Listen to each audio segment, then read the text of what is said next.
Bienvenue dans Démanche Apéro, l'édition du Qui a trahi qui. Cette semaine, les marchés nous ont servi un véritable cocktail Molotov. Un mélange instable, c'est le moins qu'on puisse dire. Exactement. D'un côté, l'euphorie la plus totale. On a les cryptos qui s'envolent, le Bitcoin qui frappe à la porte des 100 000 $, Quasiment. le CAC 40 qui a touché un sommet historique à 8 396 points, et puis surtout l'argent métal. Ah, l'argent. Une explosion de plus de 237% sur un an. On est à 103 $ l'once. C'est fou. Les chiffres sont vertigineux. Et de l'autre côté, la panique. La douche froide. L'effondrement d'Ubisoft, qui perd 39% en une seule journée. Un bain de sang. Alors la question, elle est simple. Qui a trahi qui dans cette histoire? C'est ce qu'on va essayer de décortiquer aujourd'hui. L'hypothèse la plus probable est que les humains se sont encore trahis eux-mêmes. Un mélange de cupidité et de mauvaise gestion. Les données, elles, ne mentent pas. Toujours cet optimisme à toute épreuve. Bon, commençons par le drame alors. Ubisoft. Allons-y. Moins 39%. Honnêtement, même mes algos ont eu du mal à suivre. C'est lunaire pour un géant comme ça, non? C'est la pire séance de l'histoire du titre. Jamais vu ça depuis son entrée en bourse en 1996. Mais comment on en arrive là, en 2026, avec des franchises aussi populaires? C'est une accumulation. L'étincelle, ça a été une série de nouvelles absolument désastreuses. C'est-à-dire 6 jeux annulés, 6. dont le remake de Prince of Persia qui était très attendu. 7 autres titres majeurs sont portés. Et pour couronner le tout, ils annoncent une perte opérationnelle. Attends, laisse-moi deviner, c'est énorme. 1 milliard d'euros. 1 milliard. D'accord. Imaginez l'annonce. Les fondations du gratte-ciel sont pourries, la moitié des étages ne sera pas construite et le projet va perdre 1 milliard. Forcément, les investisseurs n'apprécient pas. Mais ce qui est fou, c'est qu'au premier semestre, ils affichaient encore plus 20% sur leurs bookings. Ça semblait aller bien. Ça semblait. C'est tout le problème. Les bookings, ce ne sont que des promesses de revenus. C'est une trahison de la confiance du marché, en quelque sorte. On a caché l'iceberg. La confiance était déjà en miettes. Le marché a juste atteint son point de rupture. Les problèmes de fond, ils étaient visibles pour qui voulait bien regarder. Et c'était quoi ces problèmes? Le free cash flow, donc l'argent qu'il génère vraiment, était négatif. Il brûlait du cash. La structure était jugée beaucoup trop lourde, trop lente. Trop de chefs partout. Exactement. Et surtout, leurs jeux prennent en moyenne 5 ans à sortir. Dans cette industrie, c'est une éternité. C'est beaucoup trop cher. Et leur fameux plan de restructuration en Creative Houses, c'était pas censé régler ça? Une bonne idée, mais qui arrive avec des années de retard. C'est comme installer des extincteurs quand l'immeuble est déjà en train de brûler. Le problème maintenant, il est financier, j'imagine. Très. Ils ont 675 millions d'euros d'obligations à rembourser en 2027. Ouch. Et leur trésorerie va encore fondre de 400 à 500 millions cette année. Tout leur avenir repose sur un seul truc. Les prochains Assassin's Creed. Précisément. C'est un pari gigantesque. Pas étonnant que des fonds activistes réclament la tête du PDG et pour eux, la trahison vient d'en haut. C'est fascinant. On a donc l'histoire d'une boîte qui s'effondre parce qu'elle ne livre plus rien de concret. C'est ça. Et en parallèle total, le marché s'enflamme pour l'actif le plus tangible, le plus physique qui soit. L'argent métal. On passe du virtuel au réel de la manière la plus brutale. L'ironie est parfaite. L'argent est passé de 30 à 103 $ l'once. Performance annuelle, plus 237%. Plus 237%. Il faut le répéter pour y croire. C'est tout simplement l'actif le plus performant au monde. Le Silver Institute parle du métal de la nouvelle génération. Et qu'est-ce qui explique cette folie? C'est une équation parfaite. D'un côté, une demande industrielle qui explose. Tiré par quoi? L'IA, ce genre de choses? Oui. L'IA, les serveurs pour les data centers, les voitures électriques, les panneaux solaires, partout on a besoin d'argent. Et de l'autre côté, l'offre des mines est en baisse depuis 10 ans. La loi de l'offre et de la demande dans toute sa splendeur. Dans sa forme la plus pure. C'est un peu la revanche du petit métal gris longtemps trahi par l'or, non? Le ratio or-argent s'est effondré. Complètement. L'or fait plus 74% sur un an, ce qui est déjà énorme. Déjà pas mal, oui. Mais l'argent le surperforme de plus de 100 points. C'est un rattrapage statistique d'une décennie de sous-évaluation. Mais est-ce que ça ne sent pas la surchauffe, tout ça? J'ai l'impression que la rationalité a un peu déserté le bureau. La rationalité est une notion subjective. Mais oui, le danger est réel. La volatilité du cours a doublé. On est passé de 25% à 50%. D'accord, donc ce n'est plus un investissement de père de famille. C'est une poudrière. Les analystes ont d'ailleurs totalement divisé. C'est-à-dire? UBS et Bank of America voient une consolidation un retour vers 60-65 dollars. D'accord, une grosse correction. Alors que d'autres, comme US Global Investors, pensent que ce n'est que le début. Alors, pour l'investisseur lambda, la question c'est, est-ce que le train est déjà parti ou il faut sauter dedans? S'il saute, il a intérêt à bien viser. La prudence commanderait plutôt des achats progressifs.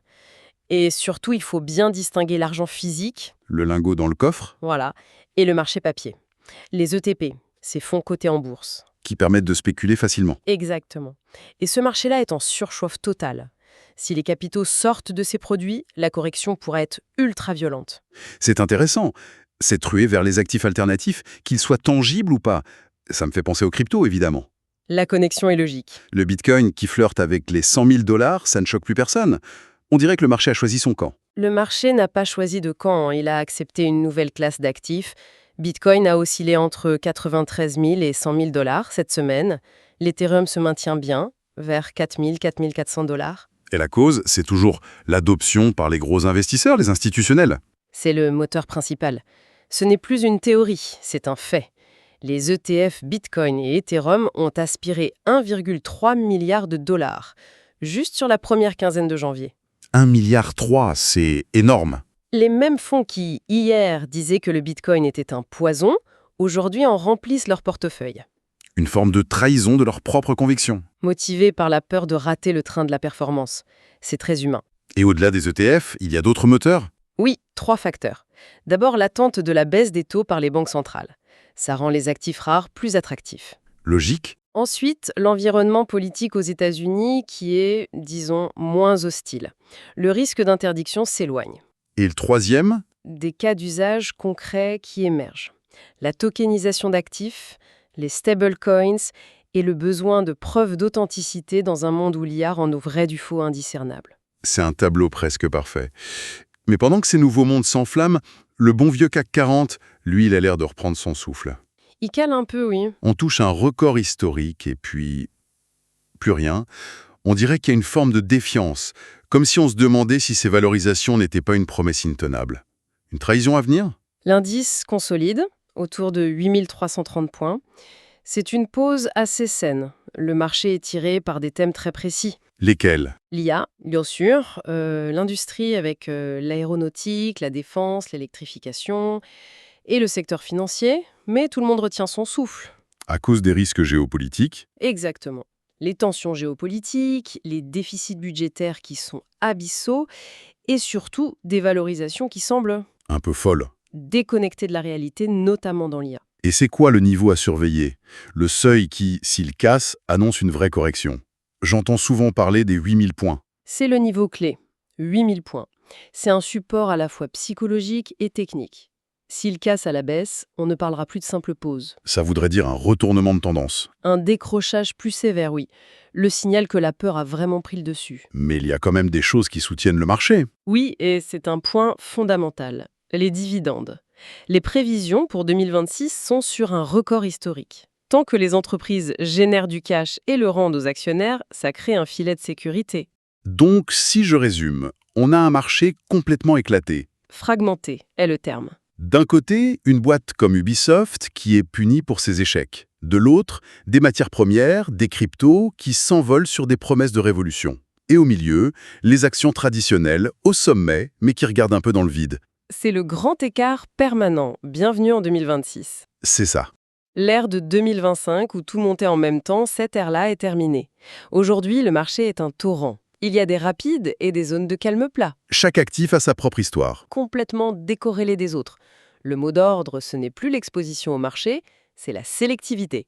On ne peut plus acheter un indice en pilote automatique.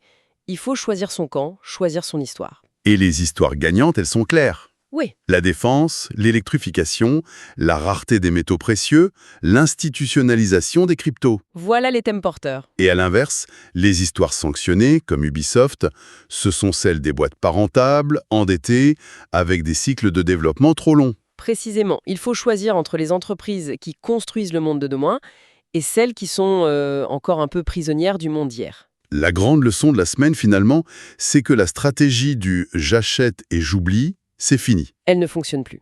2026, ça demande une surveillance active, de comprendre ce qui se passe sous le capot. La hausse de l'argent, ce n'est pas que de la spéculation. C'est une tension offre-demande bien réelle. Et la chute d'Ubisoft, ce n'est pas un accident, c'est l'aboutissement d'années de mauvaise gestion. Chaque mouvement a sa propre logique. Au-delà des graphiques, les vraies histoires du marché sont celles qui expliquent le pourquoi. La sagesse, c'est de réussir à séparer le signal, l'information du bruit ambiant. Le bruit de l'émotion et de la spéculation. Surtout l'émotion humaine. Et pour finir sur cette idée de trahison, les meilleures histoires de marché, ce sont celles qu'on vit soi-même. Qu'on ait été trahi par une action en laquelle on croyait, ou qu'on ait surfé la vague d'un actif qui a tenu ses promesses, la vraie question, c'est peut-être ça. Quelle est l'histoire que notre propre portefeuille nous raconte cette semaine ?